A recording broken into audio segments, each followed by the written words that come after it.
Hello everyone, good morning. তোমরা সকলে কেমন আছো? আশা করছি তোমরা প্রত্যেকে ভালো আছো। আমিও বেশ ভালো আছি। তো চলে আসলাম আরও একটা নতুন ব্লগের সাথে। এই ব্লগটা খুবই ইন্টারেস্টিং হতে চলেছে, স্পেশালি যারা যারা ম্যাঙ্গো পছন্দ করো। তো সেটা কেন বললাম, ব্লগের আগে গিয়ে তোমরা জানতে পারবে। আমরা দুপুরে খাওয়া দাওয়া সেরে একেবারে 3টে সাড়ে 3টে নাগাদ বেরিয়েছি। তো যাচ্ছি হচ্ছে লালবাগ বোটানিক্যাল গার্ডেন। তো সেখানে গিয়ে কি করব না করব সেটুকু তোমাদেরকে শেয়ার করব। তো তোমরা ব্লগটা দেখতে থাকো। প্রায় 1-2 বছর হয়ে গেছে আমরা লালবাগে আসা হয়নি আমাদের। তো আজকে যেহেতু আমরা বাইক নিয়ে গিয়েছিলাম, তো আমরা না ভুলবশত গেট নাম্বার 1-এ চলে গেছিলাম। আর এখানে এসে জানতে পারলাম যে এখানে তো পার্কিংই নেই। বললাম না অনেক বছর আসা হয়নি, তো আমরা ভুলে গেছিলাম। আবার আমরা ঘুরে গেট নাম্বার 2 দিয়ে গেলাম। এখানে আসার পর দেখছি ভালো রকমই মানুষজন এসেছে, ভালো রকমেরই ভিড় হচ্ছে। আর আমরা তাও 3টে সাড়ে 3টের মধ্যেই লালবাগে পৌঁছে গিয়েছি। এখানে এন্ট্রি গেটেই তোমরা দেখতে পাচ্ছ বড় করে ব্যানারে লেখা আছে ম্যাঙ্গো অ্যান্ড জ্যাকফ্রুট মেলা হচ্ছে। তো ইয়েস, আমরা এই মেলা দেখতেই এসেছি। তো আম বলতে গেলে আমার হাজব্যান্ডের খুবই খুবই খুবই একটা ফেভারেট ফ্রুট। তো সে তো যেই শুনলো যে লালবাগে ম্যাঙ্গো মেলা হচ্ছে, তো তখনই আমরা ডিসাইড করলাম যে আমরা যাব। আর যখন আমরা এন্টার করছিলাম না, এই যে রাস্তাটা তোমরা দেখছো, ভিউটা জাস্ট অসম লাগছে না? আমার তো খুব ভালো লেগেছে।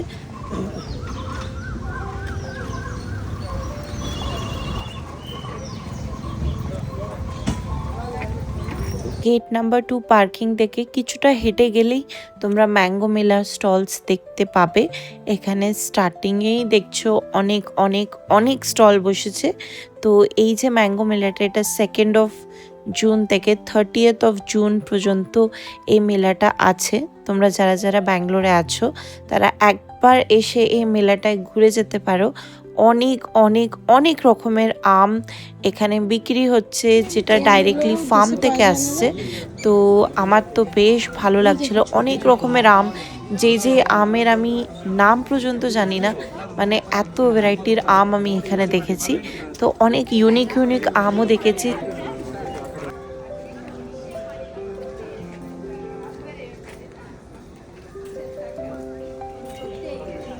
নাকি আমের তেল নাকি?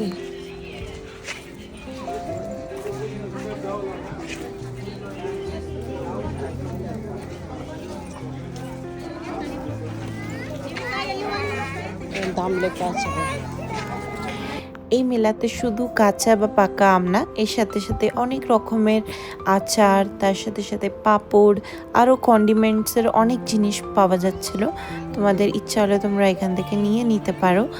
আর তার সাথে পাকা আমের তো এত রকমের ভ্যারাইটি আমি দেখেছি এই মেলাটাতে, আমি লাইফ টাইমেও এত ভ্যারাইটি দেখিনি। তার সাথে এখানে একটা ছোট্ট জামুন প্লাস ম্যাঙ্গো শটেরও স্টল ছিল।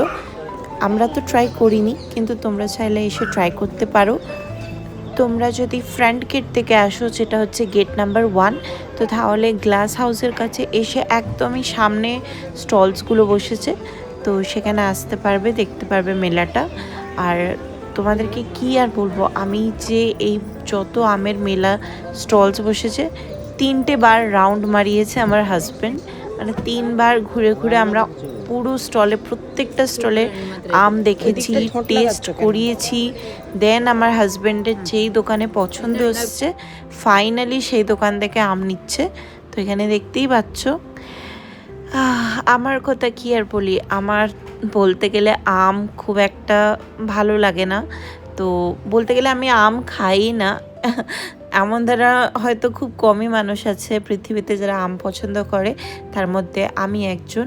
জানি অনেকজনে অনেক কথা বলবে এখন। আমার হাজব্যান্ডই সারাদিন আমাকে শোনায় যে সিজনের ফল খাও, সিজনের ফল না খেলে পাপ লাগবে, সিজনের ফল খাও। বলে বলে আমার দিমাগ খারাপ করে দিয়েছে। বাড়িতে আম আর জাম, এই দুটো যে কত ভর্তি আছে আমার ফ্রিজে, আমি নিজেই বলে পারবো না। আর বাড়িতে যে এই যে আম কিনছে, বাড়িতেও কিন্তু আমাদের কম আম নেই। মানে অনেক অনেক আম আছে। দেশে গেছিলো রিসেন্টলি আমার হাজব্যান্ড, সেখান থেকেও আম এনেছে, সেগুলো এখনও ফ্রিজে আমাদের পড়ে আছে। একা মানুষ আমার হাজব্যান্ড, কতই বা আম খাবে, কিন্তু আম দেখলে ওর মানে কি যে মনে হয় জানি না, ও আরও আরও আরও আম কেনে। শেষ হতে না হতেই বাড়িতে আমের স্টক আবার রিস্টক হয়ে যায়। তো এখানে এক জায়গা থেকে তো আম এখন কিনলাম, এখন আমার হাজব্যান্ডকে বললাম যে চলো এবার যাই তাহলে বাড়ির দিকে, কিন্তু আমার হাজব্যান্ড বলছে না, চলো আরও একটা রাউন্ড মারি, গিয়ে দেখি আর কোথায় আম ভালো আছে, তো সেখান থেকে আবার নেবে।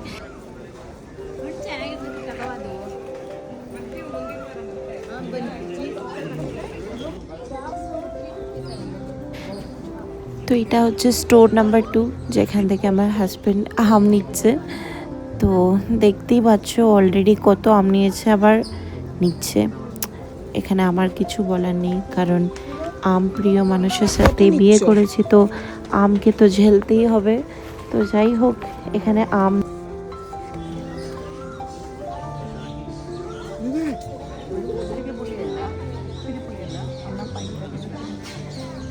তো ফাইনালি আমাদের আমের শপিং কমপ্লিট। এখন আমার বরকে আমাকে টেনে টেনে গাড়ির কাছে নিয়ে যেতে হয়েছিল। তো ওখানে যাওয়াতে যখন আমরা পার্কিং দিকে আমাদের গাড়ি নিচ্ছিলাম, তো এখানে আমাদের একটা বোর্ডের দিকে চোখে পড়লো যে এখানে তো একটা নার্সারি আছে, তো যেখানে অনেক রকমের ফুল গাছ এসব পাওয়া যায়। তো ভাবলাম চলো, আমরা তো কোনো দিন নার্সারিতে যেহেতু আমরা আসিনি যে এখানে কেমন কি প্ল্যান্টস পাওয়া যায়, তাই ভাবলাম যে চলো একটু ঘুরেও আসা হবে, অনেক রকমের প্ল্যান্টসও দেখা হবে।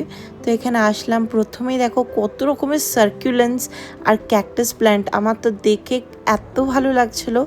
এত ছোট ছোট গাছ, তোমরা বিশ্বাস করবে না এগুলোর প্রাইসও কত অ্যাফোর্ডেবল। কিন্তু আমি তো একটাও প্ল্যান্ট নিতে পারিনি, কারণ আমি ইচ্ছা করে অনেকগুলো প্ল্যান্ট কিনি, অনলাইনেও অনেকবার প্ল্যান্টস কিনেছি, কিন্তু ঠিক যত্ন নিতে পারি না বলে আমার হাজব্যান্ড খুব রেগে যায়। তাই জন্য আমি ডিসাইড করেছি যে যাব, কিন্তু কোনো প্ল্যান্ট কিনবো না, দেখবো আর চলে আসবো। তাই এই নার্সারিতে যে কত রকমের সুন্দর সুন্দর ফুল, সেগুলো দেখে তো আমি পুরো অবাক হয়ে গেছি। আর দেখো এদিকে পুরো চারিদিকে রোজ আর রোজ, মানে রোজের যে এত রকমের কালার্স হয় এগুলো আমি জানতামই না। কত সুন্দর লাগছে চারিদিকটা। আর এখানে যারাই এসেছে তারা মানে অনেক অনেক প্ল্যান্টস কিনে নিয়ে যাচ্ছে, কারণ এখানে প্ল্যান্টসের প্রাইসগুলো দেখে তো আমি অবাক হয়ে গেছি। কারণ অনলাইনে বা যেগুলো আমাদের এরিয়াতে বিক্রি করতে আসে প্ল্যান্ট সানডেতে, তারা তো প্রাইস মানে অনেকই নেয়, আর তার তুলনায় এখানে অনেক কম অ্যান্ড অ্যাফোর্ডেবল প্রাইস। তোমরা চাইলে এখানে আসতে পারো নিজের ঘর সাজানোর জন্য, ইনডোর প্ল্যান্টস, আউটডোর প্ল্যান্টস, সব রকমের প্ল্যান্টস এখানে অ্যাভেলেবেল আছে। হোম গার্ডেন সাজাতে পারো, আরও অনেক অনেক মানে ভ্যারাইটিসও পাবে এখানে তোমরা। তো আমার তো খুবই ভালো লাগছিলো।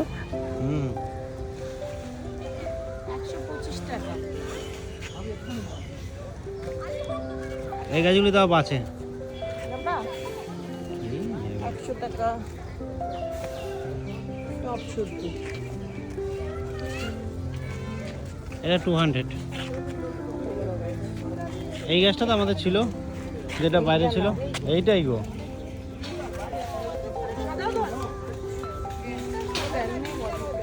দাঁড়াও, ওই গরু জায়গায় দাও, ছবি তুলে।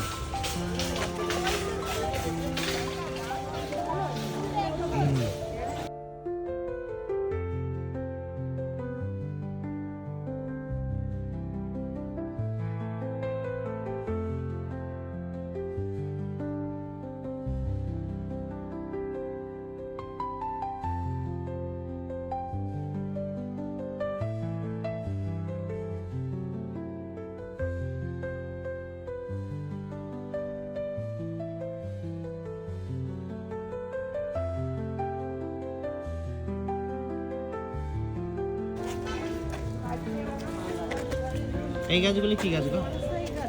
কি গাছ বলে? বনসাই গাছ বলে। সে টানলে কেউ করে কান্না করে এই গাছ? না,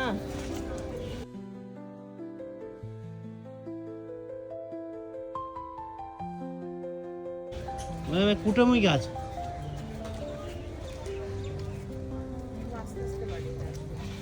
এই গাছগুলো হচ্ছে কুটমি গাছ। কুটে গাছ। দেখতে মনে হয় যেন হাত পা আছে। দেখো, আম হয়েছে। হ্যাঁ, এই ক্যাকটাস। এটা সবসময় থাকবে থরি, কি জানি, সবসময় হয় না এগুলো। যাও সামনে যাও। ওগুলি বড় হয় না, এটুকুই থাকে, ওইটুকুই থাকবে। এটা কে উল্টে দিয়েছে, এটাকে ঠিক করেনি, কাজকর্ম। এইটাকেই দেখতে ভালো লাগে।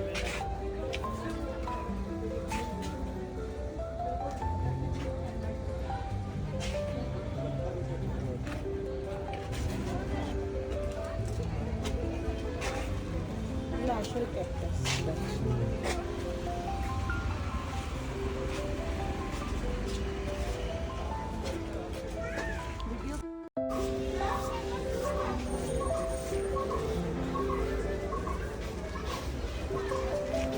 একটা নাও ধরো দেখি।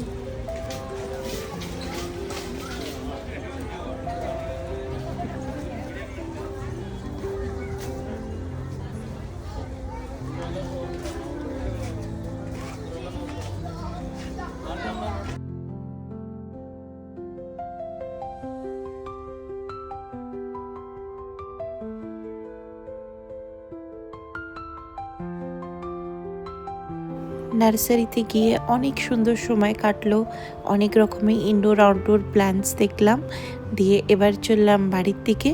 তো আমটা তো ছিল গাড়ির মধ্যেই, তো চলো এবার বাড়ি চলে এসেছি। তোমাদেরকে বলছিলাম না, গাছের খুব একটা যত্ন নিতে পারি না আমি।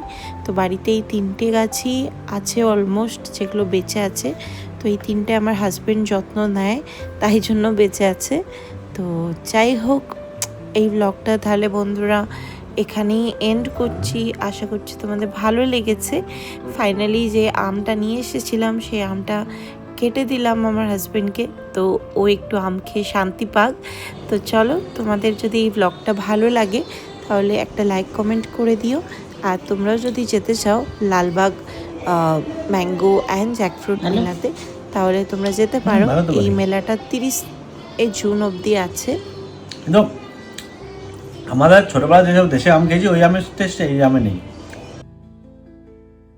তো চলো আজকের জন্য এইটুকুই, আবার দেখা হবে নেক্সট ব্লগে। টাটা।